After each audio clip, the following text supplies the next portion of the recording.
Hello बच्चों, कैसे हो? आपका स्वागत है त्रिपाण स्टडी सेंटर में। आज जो आपके समक्ष टॉपिक प्रस्तुत हुआ है कई मानने में काफ़ी महत्वपूर्ण है हर एक एग्जाम व्यू से।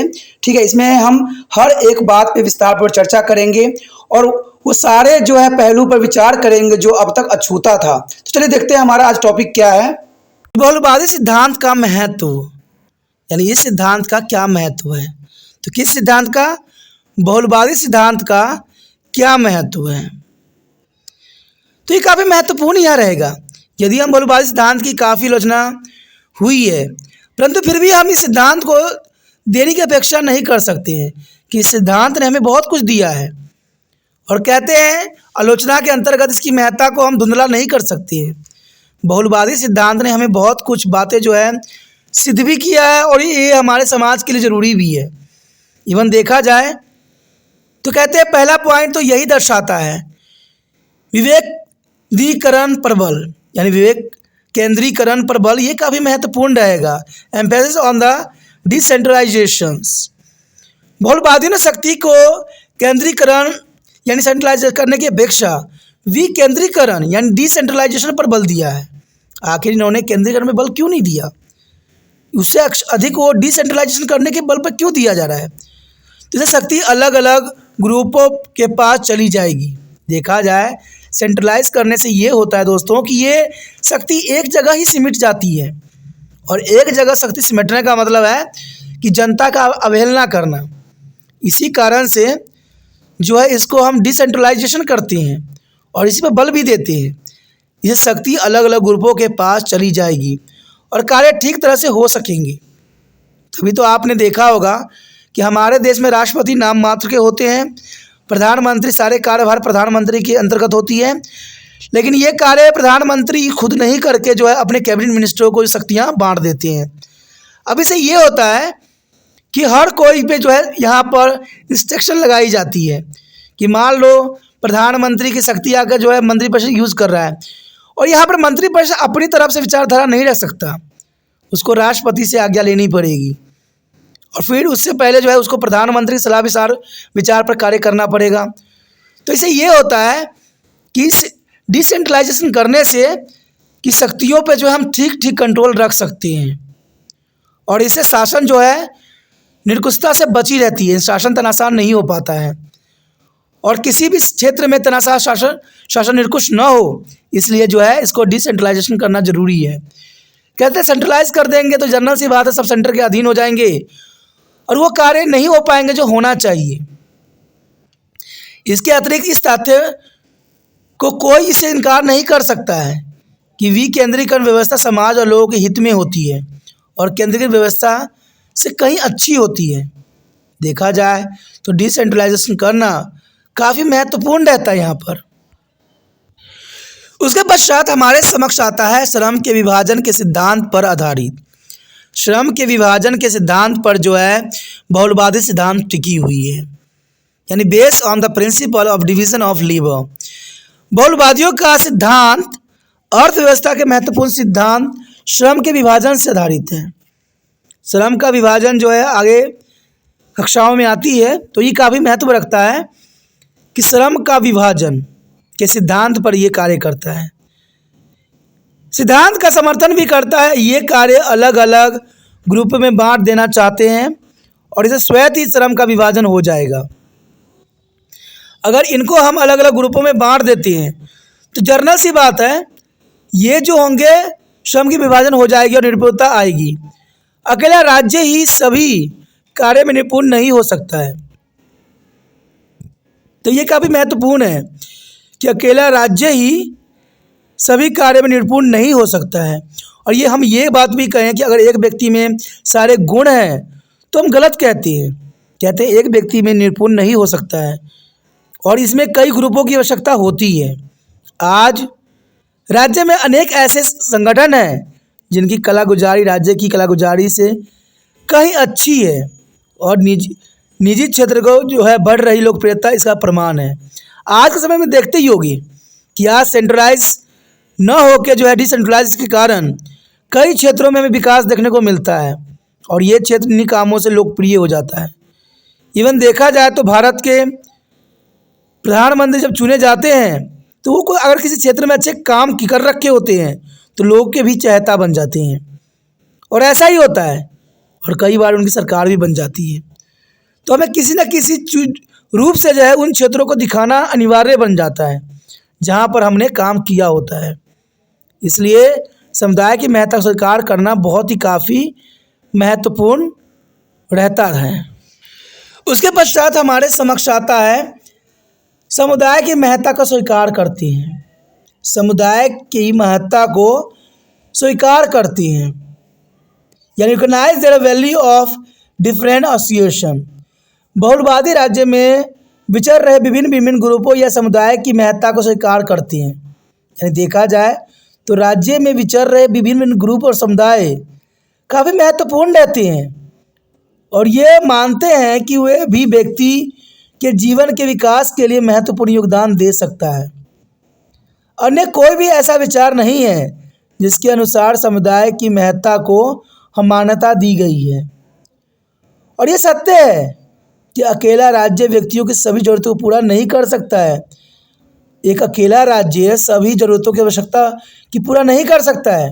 जैसे देखा जाए, अगर हम अपने परिवार में देखें तो हमारी अपनी परिवार जो है सारी आवश्यकताओं को पूरा नहीं कर सकता है, तभी तो हम समाज में रहते हैं। और कहते हैं जिस कारण व्यक्तियों के जीवन के लिए अन्य गैर राजनीतिक संगठनों का अस्तित्व भी आवश्यक है।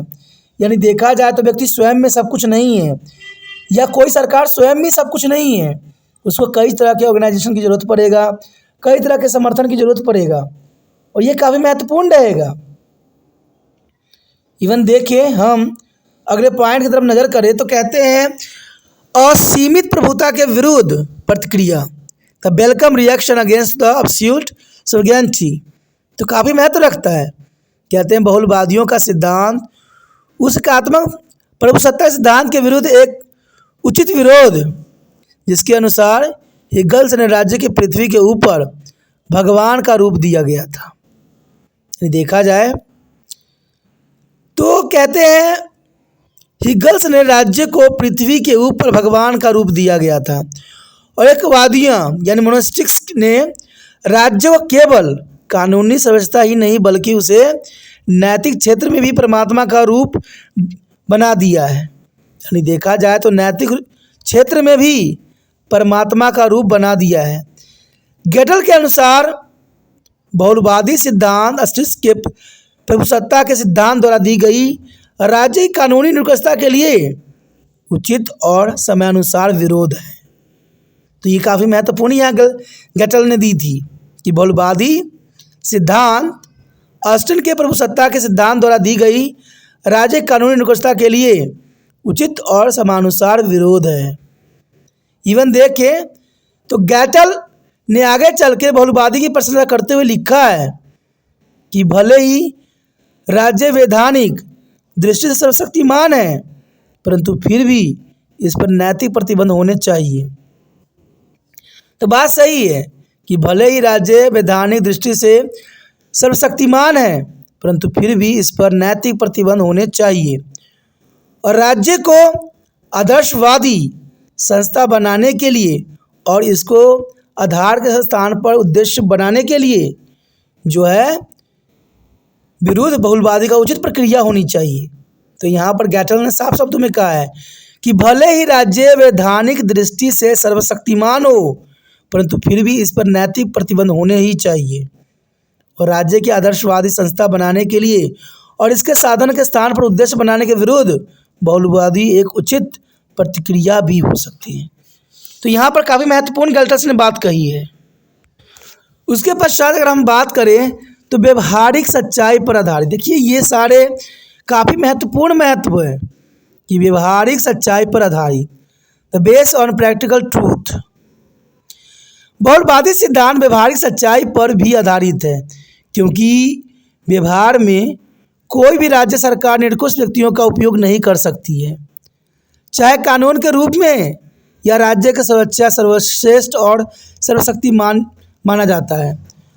परंतु कोई भी राज्य सरकार ऐसा व्यवहार नहीं कर सकती है। आज अंतर्राष्ट्रीयवाद का युग है, जिसमें कोई भी राज्य मनमर्जी नहीं कर सकता है। अगर मनमर्जी कोई राज्य करता है तो उसका पतन हो जाता है। और ये काफ़ी महत्वपूर्ण है। यदि कोई राज्य ऐसा करता है तो अंतर्राष्ट्रीय भाईचारा मिलकर राज्य के विरुद्ध कार्रवाई कर सकता है, और ऐसे राज्यों को कई बार बहुत ऊंची कीमत चुकानी भी पड़ी है। और ये काफ़ी महत्वपूर्ण है। देखा जाए तो इराक द्वारा कुवैत पर किया गया कब्जा और इसके बाद के परिणाम इसके उदाहरण हैं। यानी कुवैत पर जो है, यहाँ पर कुवैत पर किया गया कब्जा इराक के द्वारा काफ़ी महत्वपूर्ण एग्जाम्पल है, जिसमें कई तरह के फ्रीडम लड़ाई लड़ी गई। आपको पता ही होगा कि न्यू वर्ल्ड ऑर्डर भी इसी के अंतर्गत था। खाड़ी युद्ध के अंतर्गत जो है इराक को कुवैत से खदेड़ा गया, और इसमें अमेरिका ने जो है मध्यस्थता का काम किया। अमेरिका के देखा जाए तो यहाँ पर कुल सैनिक 6 लाख गए थे, और 6 लाख में सबसे अधिक सैनिक जो थे अमेरिका के थे।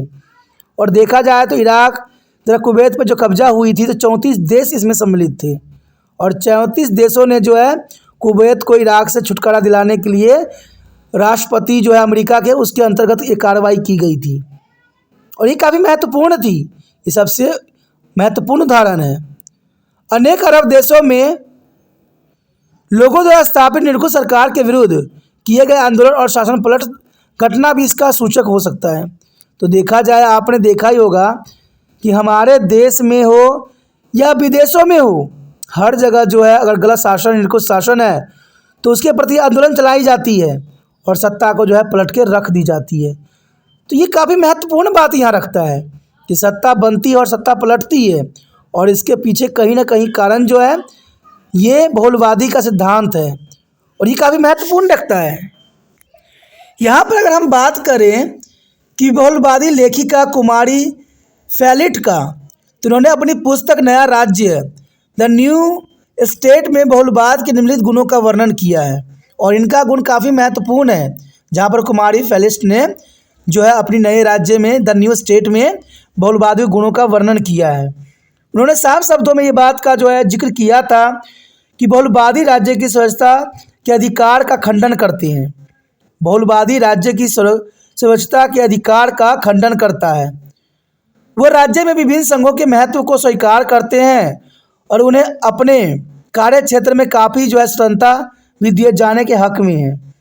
स्वतंत्रता भी दिए जाना काफ़ी महत्वपूर्ण लगता है। वह स्थानीय जीवन में स्वसत्ता यानी एंटोनॉमिस इन द लोकल लाइफ के महत्व को स्वीकार करती हैं। तो ये काफ़ी महत्वपूर्ण है कि वह स्थानीय जीवन में जो स्वसत्ता यानी एंटोनॉमिस इन द लोकल लाइफ को जो है यहाँ पर कुमारी फिलिस्ट जो है स्वीकार करती है। उनका विचार है कि राज्य के हित और व्यक्तियों या व्यक्तियों के संघ के हित सदैव परस्पर सुमेल नहीं रखते हैं। देखा जाए तो महत्वपूर्ण बात है कि राज्य के हित और व्यक्तियों या व्यक्तियों के संघों के हित सदैव परस्पर सुमेल नहीं रखते हैं। वह संघों और संघवाद के सुमेल को अच्छी तरह पहचानते हैं। वह संघों और संघवाद के सुमेल को अच्छी तरह पहचानते हैं।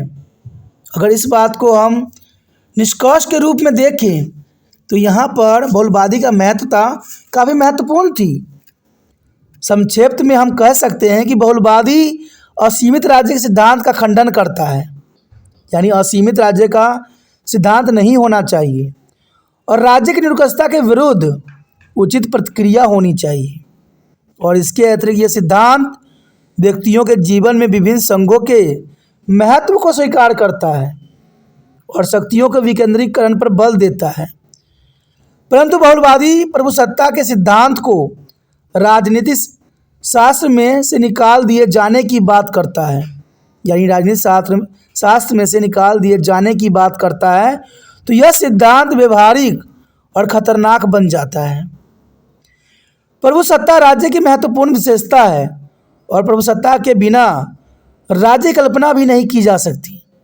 प्रभुसत्ता के बिना राज्य कल्पना करना संभव नहीं है और राज्य के बिना हम सभ्य समाज के बारे में सोच नहीं सकते।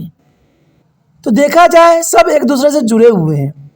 कहते हैं प्रभुसत्ता और बहुलवादी अगर साथ लेके चलें तो काफ़ी महत्वपूर्ण रह सकता है, क्योंकि हम जानते हैं किसी को पूरी शक्ति दे देना भी घातक सिद्ध होता है। और किसी से पूरी शक्ति खींच भी लेना, वो भी जो है कार्य प्रणाली को आगे नहीं बढ़ा सकता। तो ये काफ़ी महत्वपूर्ण है कि देखा जाए अगर हम दोनों को तालमेल बना के आगे चलें तो ये जग का कल्याण भी है और इसमें जनता की भलाई भी निहित है। और ये काफ़ी महत्वपूर्ण है बहुलवादी यहाँ पर। और इसी के साथ हमारा चैप्टर भी ख़त्म हो जाता है, जो काफ़ी महत्वपूर्ण था। अगर आपको समझ में आया, अच्छा लगा, समझ में आया है तो जितना हो सके इस वीडियो को शेयर कीजिए। अगर समझ में नहीं आया है तो जर्नल सी बात है, शेयर करने की आवश्यकता नहीं है। क्योंकि कहते हैं ना, जो चीज़ अच्छा है वो दूसरे बच्चे को पहुँचाने में आप तिरपान से उसकी मदद कर सकती हो। जब आपको ही समझ में नहीं आ रहा है तो क्यों करोगे।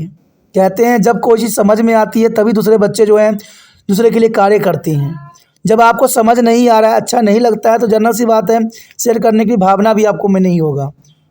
और मैं भी यही बात कहता हूँ कि जो चीज़ नहीं समझ में आए, नहीं अच्छा लगे, उसको आगे बढ़ा के कोई फ़ायदा नहीं होता है। लेकिन जो अच्छा लगे, समझ में आ जाए, उसको न आगे बढ़ाना भी सबसे बड़ा मूर्खता होती है। क्योंकि देखिए, कहते हैं कोई इंसान स्वयं आगे नहीं बढ़ता है। इस संसार में कहते हैं एक हाथ ताली कभी नहीं बजती है। अगर कोई चीज़ आपको समझा रहा है, कोई कोशिश आपके लिए कर रहा है, तो उसको भी आगे बढ़ाने का दायित्व आपके पास है और ये दायित्व आप निभा सकती हो। अगर तिरपान से अंदर के चाहते हो कि यार आगे जाए और ये वीडियो सब तक पहुँचे, तो जितना हो सके शेयर करने की भावना होनी चाहिए। समझ में आता है तो ज़रूरी है। पहली बार मेरे चैनल पे आए हो और पहली बार वीडियो देख रहे हो, अगर समझ में आ रहा है, अच्छा लग रहा है, तो सोचिए नहीं कि यही वीडियो तक ही सीमित है तिरपान सेंटर। आप हर एक कक्षा के यहाँ वीडियो उपलब्ध है। यहाँ 8 से लेकर MA तक के बच्चों के लिए सारे वीडियो उपलब्ध है, जो आपके विकास के लिए काफ़ी महत्वपूर्ण रहेगा। और ये तब होगा जब आप चैनल को सब्सक्राइब करके अपने मोबाइल में सेव कीजिएगा। तो सोचिए नहीं दोस्तों, ठीक है, क्योंकि सोचना बात की बात है। पहले तिरपान सेंटर को सब्सक्राइब करना है, तभी जाके आने वाला समय में इसका नोटिफिकेशन भी मिल पाएगा। सोचिए नहीं, विचार न कीजिए, तिरपान सेंटर को सब्सक्राइब करके मोबाइल में सेव कीजिए।